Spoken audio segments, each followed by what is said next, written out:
Seigneur, ta parole est grande, elle demeure à jamais. Ta parole est infaillible, rien ne peut la supprimer. Bonjour chers téléspectateurs, je vous souhaite la bienvenue où que vous soyez pour un nouvel épisode du programme d'études quotidien Toute la Bible, dont le but est de vous initier à la lecture de tous les livres de la Bible, la parole de Dieu de la Genèse à l'Apocalypse. Avec vous, nous avons entamé le deuxième livre de Samuel, l'un des livres historiques de l'Ancien Testament, et plus précisément du chapitre 7. Mais avant de continuer, saluons nos invités, les serviteurs du Seigneur qui nous accompagnent en studio. Serviteur du Seigneur, Dr Faiz Fouad, bienvenue. Serviteur du Seigneur, Dr Moheb Nassif, bienvenue. Merci. Un bonjour aussi à notre public qui est avec nous au studio, bienvenue. Dr Moheb, nous aimerions que vous nous donniez une idée générale sur le sujet du chapitre 7 de 2 Samuel. Le chapitre 7 aborde plusieurs idées dont la première concerne le désir et l'aspiration de David de construire une maison pour le Seigneur.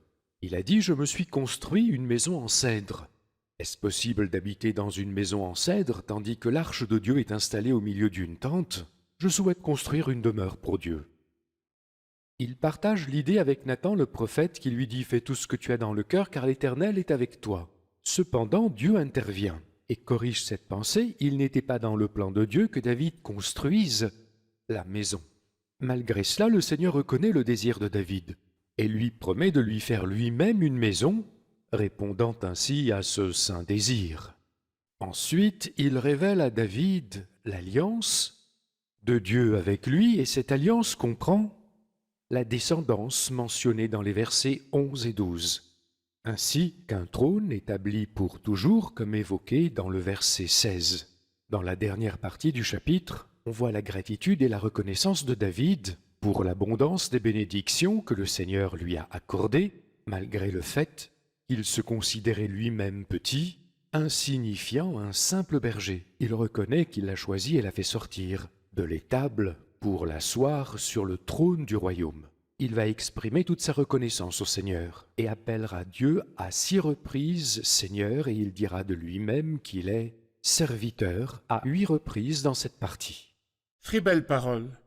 Dr Fayez, permettez-moi de lire quelques versets du chapitre 7, car ils contiennent des informations très importantes liées à la promesse ou à l'alliance de Dieu avec David en relation avec le royaume. Lorsqu'il fut installé dans son palais et que l'Éternel lui eut donné du repos en le délivrant de tous les ennemis qui l'entouraient, le roi dit au prophète Nathan, « Vois donc, j'habite dans une maison en cèdre, tandis que l'arche de Dieu est installée au milieu d'une tente. » Nathan répondit au roi, « Vas-y, fais tout ce que tu as dans le cœur, car l'Éternel est avec toi. » La nuit suivante, la parole de l'Éternel fut adressée à Nathan. Va annoncer à mon serviteur David, « Voici ce que dit l'Éternel. Est-ce à toi de me construire une maison pour que j'y habite? En effet, je n'ai pas habité dans une maison depuis le jour où j'ai fait sortir les Israélites d'Égypte jusqu'à aujourd'hui. J'ai voyagé sous une tente dans un tabernacle. Partout où j'ai marché avec tous les Israélites, ai-je une seule fois dit à l'une des tribus d'Israël que j'avais désignée pour diriger mon peuple Israël, pourquoi ne me construisez-vous pas une maison en cèdre? Annonce maintenant à mon serviteur David, voici ce que dit l'Éternel, le Maître de l'univers, je t'ai pris au pâturage derrière les brebis pour que tu sois chef sur mon peuple, sur Israël. Je t'ai accompagné partout où tu as marché. J'ai éliminé tous tes ennemis devant toi. Et j'ai rendu ton nom aussi grand que celui des grands de la terre. J'ai donné un lieu de résidence à mon peuple, à Israël, je l'ai planté pour qu'il y soit fixé et ne soit plus agité, pour que les méchants ne l'oppriment plus, comme par le passé. Comme à l'époque où j'avais établi des juges sur mon peuple, sur Israël, je t'ai accordé du repos en te délivrant de tous tes ennemis. De plus, l'Éternel t'annonce qu'il va te faire lui-même une maison. Quand ta vie prendra fin et que tu seras couché avec tes ancêtres, je ferai surgir après toi ton descendant, celui qui sera issu de toi, et j'affirmerai son règne. Ce sera lui qui construira une maison en l'honneur de mon nom, et j'affermirai pour toujours le trône de son royaume. Je serai pour lui un père, et il sera pour moi un fils. S'il fait le mal, je le punirai avec le bâton des hommes, avec les coups des humains. Mais je lui retirerai pas ma grâce, comme je l'ai fait avec Saül, que j'ai écarté de ton chemin. Ta maison et ton règne seront assurés pour toujours après toi. Ton trône sera affermi pour toujours. Nathan rapporta toutes ces paroles et toute cette vision à David. Alors le roi David alla se présenter devant l'Éternel. Docteur Fayez, c'est une longue lecture, je l'avoue, mais importante. Vraiment. Un passage biblique nous explique la promesse ou l'alliance que le Seigneur a faite avec David. Mais se limite-t-elle uniquement à David ou a-t-elle une portée prophétique plus large? En réalité, toutes les promesses incluses dans l'alliance davidique ne trouvent leur beauté et leur accomplissement qu'en la personne du Seigneur Jésus-Christ. L'affirmation qu'il est fils de David, nous la lisons au moins 2 fois dans la Bible. Une fois, dans le premier verset du Nouveau Testament, dans Matthieu 1:1, la généalogie de Jésus-Christ, fils de David. Et aussi dans le dernier chapitre du dernier livre du Nouveau Testament. Moi, Jésus, je suis le rejeton de la racine de David, l'étoile brillante du matin. Il est à la fois la racine divine de David et sa descendance humaine. Et ainsi, le fils mentionné ici est le fils de David qui régnera sur son trône. Le trône de David est le Seigneur Jésus-Christ, dont le règne n'aura pas de fin. Cela signifie littéralement Salomon, ici de la descendance de David, mais de manière prophétique et symbolique, évoque c'est le le Seigneur Christ. Jésus-Christ. Et en considération du trône ou de son royaume qui perdurera éternellement, je tiens à rappeler à nos spectateurs les paroles de l'annonce de l'ange à la bienheureuse Marie. « N'aie pas peur, Marie, voici que tu seras enceinte. Tu mettras au monde un fils et tu lui donneras le nom de Jésus. Le Seigneur Dieu lui donnera le trône de David, son ancêtre, et son règne n'aura pas de fin. » Il est donc évident que ces promesses de trône et de règne éternel ne s'accompliront que lorsque Que dans régnera le le Christ. Seigneur Jésus-Christ. Parfait. Docteur Moheb, pourriez-vous nous donner une idée des alliances mentionnées dans la Bible compte tenu de cette promesse ou de cette alliance davidique spécifique au royaume? Une idée sur les La alliances. première alliance mentionnée dans la Bible est avec Noé dans Genèse 9, lorsque le Seigneur a promis à Noé de ne plus envoyer de déluge de nouveau sur la planète Terre et de ne plus détruire la vie de nouveau sur la planète Terre. La deuxième alliance, c'est l'alliance abrahamique que Dieu a conclue avec Abraham dans une vision nocturne qu'il a terrifiée et rapportée dans la Genèse chapitre 15. Et Dieu lui a tracé l'histoire de son peuple ou de sa descendance pour les années à venir et pour le futur lointain. La troisième alliance, c'est l'alliance lévitique ou sacerdotale, que nous trouvons au livre des Nombres chapitre 3 et au livre des Nombres chapitre 18. La quatrième alliance est celle avec David, où Dieu promet d'établir sa maison, son trône et son royaume pour toujours, et qui préfigure le règne de notre Seigneur Jésus-Christ. Et la dernière est celle que nous lisons dans Jérémie, appelée la Nouvelle Alliance, que le Seigneur conclura avec Israël et où il leur garantit l'accomplissement du royaume et l'exercice de son règne sur eux dans l'avenir. Parfait, merci. Nous prenons une pause et nous reviendrons pour prendre une question. Chers téléspectateurs, nous vous retrouvons tout de suite après cette pause.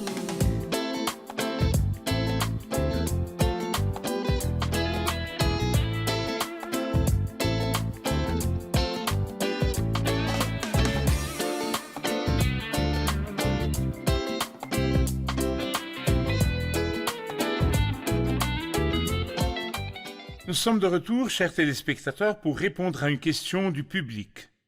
Votre question? J'ai une question. Pourquoi le Seigneur a-t-il refusé que David lui construise une maison, alors qu'il avait dit avoir trouvé en David un homme selon son cœur? Effectivement, David est un homme selon le cœur de Dieu. Pourquoi lui a-t-il refusé la construction de sa demeure? D'un point de vue divin, à aucun moment de l'histoire, que ce soit à l'époque des juges, ou même durant celle de David, le Seigneur n'a demandé à quiconque de lui bâtir une demeure. De plus, ce n'était pas la personne appropriée pour construire cette demeure, parce que ses mains étaient souillées de sang. Il avait été engagé dans de nombreuses batailles et avait versé beaucoup de sang. Il ne remplissait pas les conditions requises, cependant. Salomon, son fils, sera la personne adéquate qui symbolise le règne de la paix lorsque le Christ régnera. Et Dieu habitera au milieu de son peuple lorsque Salomon lui construira une demeure. Parfait. Docteur Fayez, les versets 13 et 14 développent l'idée que ce sera lui qui construira une maison en l'honneur de mon nom et j'affermirai pour toujours le trône de son royaume. Cependant, nous savons que le trône de David n'est plus aujourd'hui.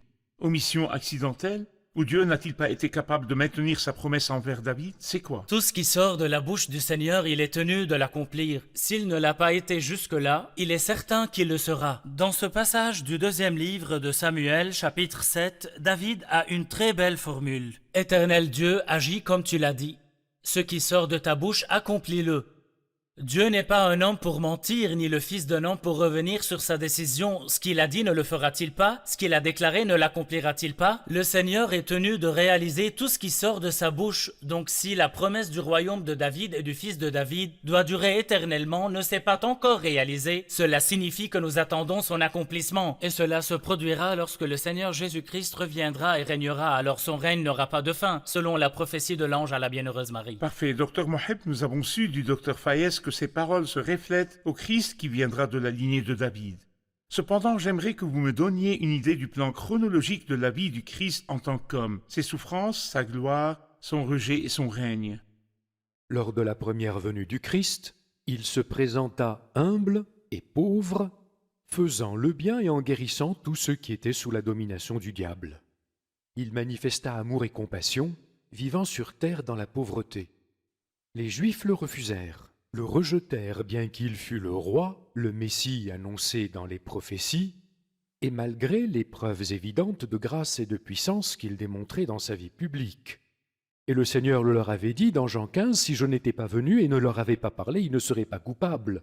Mais maintenant, ils n'ont aucune excuse pour leurs péchés. Si je n'avais pas fait parmi eux des œuvres qu'aucun autre n'a faites, ils ne seraient pas coupables. Mais maintenant, ils ont vu et ils m'ont détesté, moi et mon Père. » Cela signifie qu'il fit preuve de miséricorde, accomplit des actes d'amour et de puissance divine et prouva qu'il était le Messie-roi promis dans les prophéties.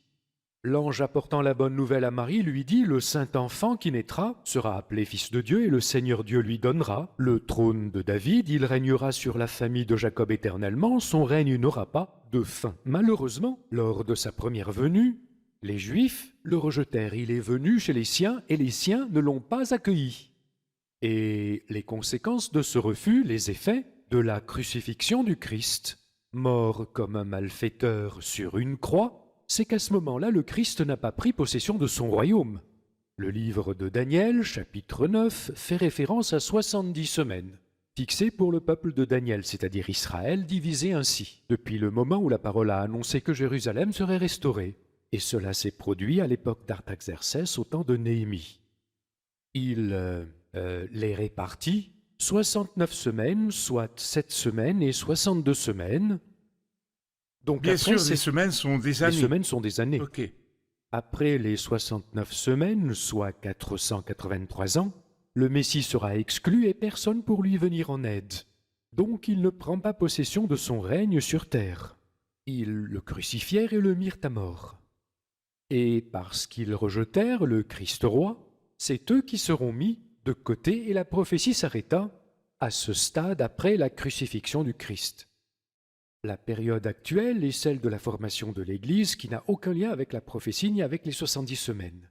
Après ces 69 semaines qui étaient mentionnées comme étant 70 semaines, il reste une semaine qui sera réalisée littéralement 7 années après la fin du parcours de l'Église sur terre et son enlèvement au ciel. Le Seigneur reviendra pour renouer sa relation avec Israël et cette dernière semaine durera 3 ans et demi et cette première partie est appelée le commencement des douleurs. Encore une tranche de 3 ans et demi connue sous le nom de la Grande Tribulation où le Christ apparaîtra à la fin et tout œil le verra. Il viendra avec les nuées, avec puissance et grande gloire pour établir véritablement son royaume sur terre. Dans cette partie, le discours s'éloigne de plus en plus de Salomon, fils de David, pour rejoindre le Christ de la lignée de David. Commentez-nous, s'il vous plaît, les versets 13 et 14. « Ce sera lui qui construira une maison en l'honneur de mon nom, et j'affermirai pour toujours le trône de son royaume. Je serai pour lui un père, et il sera pour moi un fils. S'il fait le mal, je le punirai avec le bâton des hommes, avec les coups des humains, mais je ne lui retirerai pas ma grâce, comme je l'ai fait avec Saül. » Commentez ces 3 versets pour nous. La première partie de ces versets, « Je serai pour lui un père et il sera pour moi un fils », fait directement référence au Seigneur Jésus-Christ et nous pouvons le comprendre à partir de Hébreux 1,5. L'apôtre a cité ce passage et l'a appliqué littéralement à Christ. Il a cité ces deux versets consécutivement en les associant, l'un du psaume 2, auquel des anges Dieu a-t-il déjà dit « Tu es mon fils, je t'ai engendré aujourd'hui », et le deuxième verset « Je serai pour lui un père et il sera pour moi un fils ». Le psaume 2 présente la vérité telle qu'elle est. « Tu es mon fils, je t'ai engendré aujourd'hui, éternellement et dans le temps ». Mais le deuxième verset montre que le Christ, en tant qu'homme sur terre, entretenait une relation filiale avec le Père. Tous les jours de sa vie, je serai pour lui un père et il sera pour moi un fils. Quant à la deuxième partie du verset, elle se rapporte à Salomon. S'il commet l'iniquité, il sera puni avec le bâton des hommes, mais la grâce ne se retirera pas de lui, comme cela a été le cas pour Saül. Cependant, il est impensable que ces paroles ne s'appliquent au peuvent Christ, certainement car pas il n'y a s'appliquer aucun au mal Christ en lui. en aucun cas. Avec votre consentement, nous allons prendre une pause. Chers spectateurs, nous vous retrouvons après l'interlude. À tout de suite.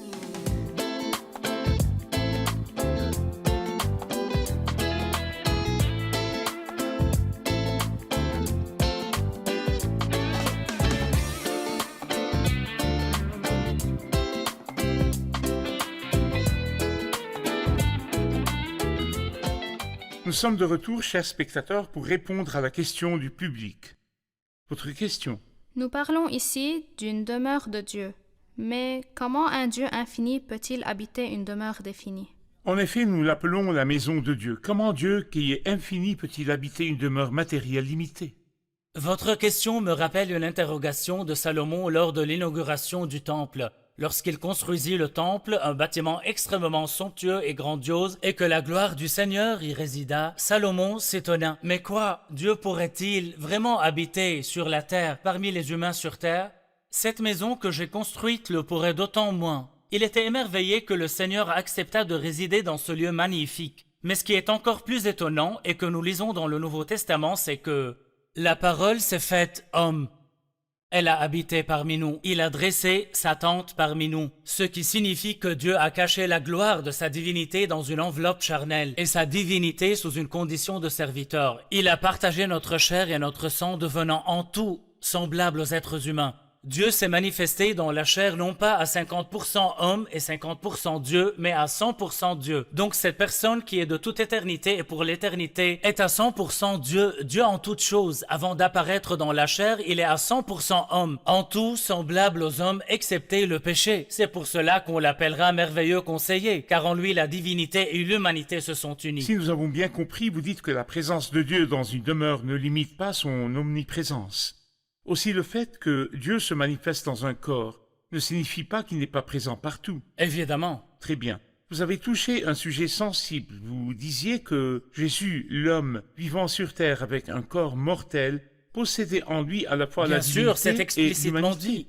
C'est en lui qu'habite corporellement toute la plénitude de la divinité. Développé. Quel qu'il soit, le Christ n'a jamais cessé d'être Dieu. Il est Dieu de toute éternité et jusqu'à l'éternité. Donnez-moi juste une preuve qui montre que celui qui accomplissait ces actions et réalisait ces miracles n'était pas seulement un prophète, mais était Dieu.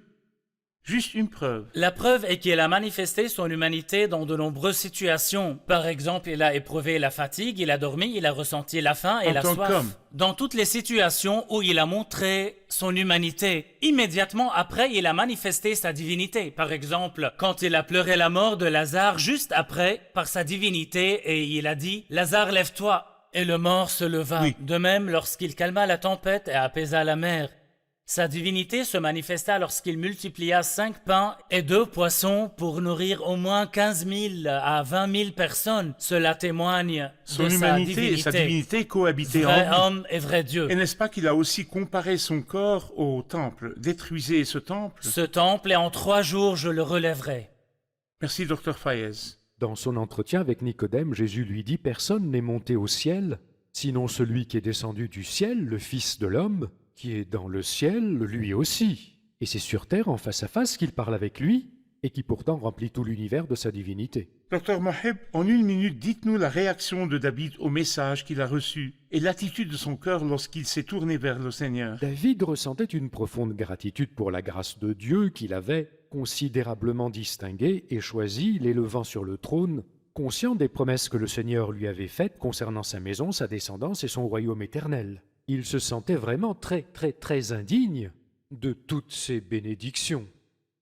Il parlait de lui-même avec humilité. « Qui suis-je, Seigneur ?» Puis il a dit au Seigneur, « Personne n'est semblable à toi » au verset 22. « Et qui est comme ton peuple » au verset 23. David ressentait l'abondance de grâce, la grandeur de Dieu et la grandeur du peuple de Dieu sur qui il allait régner. D'accord, je vous remercie beaucoup, mes bien-aimés. Je me tourne vers nos invités pour un rappel de l'épisode. Nous avons appris que le Seigneur n'a pas voulu que David lui construise une demeure. Pourquoi?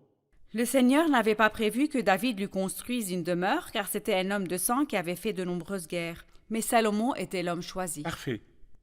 Est-ce que la promesse ou l'alliance que le Seigneur a faite avec David est-elle limitée à lui seul ou a-t-elle une portée dans l'avenir et concerne d'autres personnes? Comme nous le savons, cette promesse a une extension dans la personne du Christ Jésus-Christ, et l'accomplissement de la prophétie et sa beauté ne se réalisent pleinement qu'en la personne de Jésus-Christ. Nous considérons que le Seigneur Jésus est le véritable fils de David, comme nous le voyons dans l'évangile de Matthieu chapitre 1, la généalogie de Jésus-Christ, fils de David, ainsi que dans les derniers livres de la Bible, l'Apocalypse, où le Seigneur Jésus affirme de lui-même « Je suis le rejeton de la racine de David et son descendant ». Merci. Très belle réponse. Comment Dieu, qui est infini, peut-il habiter une demeure finie? Si Dieu a accepté d'habiter une demeure terrestre, cela ne limite pas son essence, car Dieu est illimité, et toute l'existence est présente en sa présence. Cependant, cela fait référence à l'incarnation du Christ sur terre avant qu'il ne prenne notre nature humaine. C'est ce que Jean l'évangéliste a exprimé lorsqu'il a dit que la parole s'est faite chair et a habité parmi nous. Merci beaucoup et bénédictions sur vous tous. Serviteurs du Seigneur, nous continuerons notre étude au prochain épisode. Chers spectateurs, nous avons appris que la demeure que David voulait construire, mais celle dont le Seigneur a dit que Salomon la construira, représente la présence de Dieu. Dieu peut-il avoir une demeure sur terre? Comment Dieu qui est infini peut-il habiter une demeure terrestre? Mais nous avons également compris que cela va au-delà de la maison et que tout est dans la parole, Dieu qui s'est fait chair, et la parole s'est faite homme. Elle a habité parmi nous. Christ était avec nous sur terre. Il est Dieu qui s'est fait homme. Il a pris une nature humaine semblable à la nôtre, mais exempte du péché, et qui a dit de lui-même aux foules, « Qui de vous me convaincra de péché ?» Il est le Saint, né sans péché. Il est tout à fait homme, il se fatiguait, il a eu faim, il a marché, il a dormi, mais en même temps, il est Dieu qui s'est manifesté dans la chair. Il est le Dieu qui possède les noms divins, le Dieu qui accomplit les œuvres divines, qui est le Créateur, et qui pardonne aussi les péchés, et qui apaise la tempête.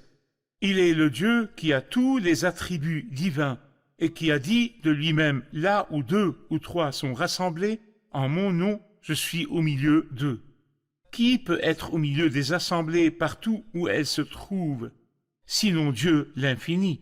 La Bible dit également que Jésus-Christ est le même hier, aujourd'hui, et pour l'éternité, il est omniprésent. Et il a également dit dans Jean 8, 58, « Avant qu'Abraham soit né, je suis l'Éternel, je suis Jéhovah, je suis Dieu, présent partout et en tout lieu. » Car le Christ est Dieu, il le montre à travers ses œuvres, ses attributs et ses noms. Il est Dieu manifesté dans la chair. Il désire habiter ton cœur. Voudrais-tu le lui ouvrir? Voudrais-tu accueillir Christ dans ta vie et dans ta demeure? Si tu accueilles Christ comme Seigneur et Sauveur dans ta vie et que tu le laisses entrer dans ton cœur, tu connaîtras la paix avec Dieu et tu obtiendras le pardon des péchés que l'argent ne peut pas acheter, ni des pèlerinages, ni aucune œuvre. Le pardon des péchés n'est donné que par le sang du Christ. Je vous retrouve dans le prochain épisode. Que le Seigneur soit avec vous.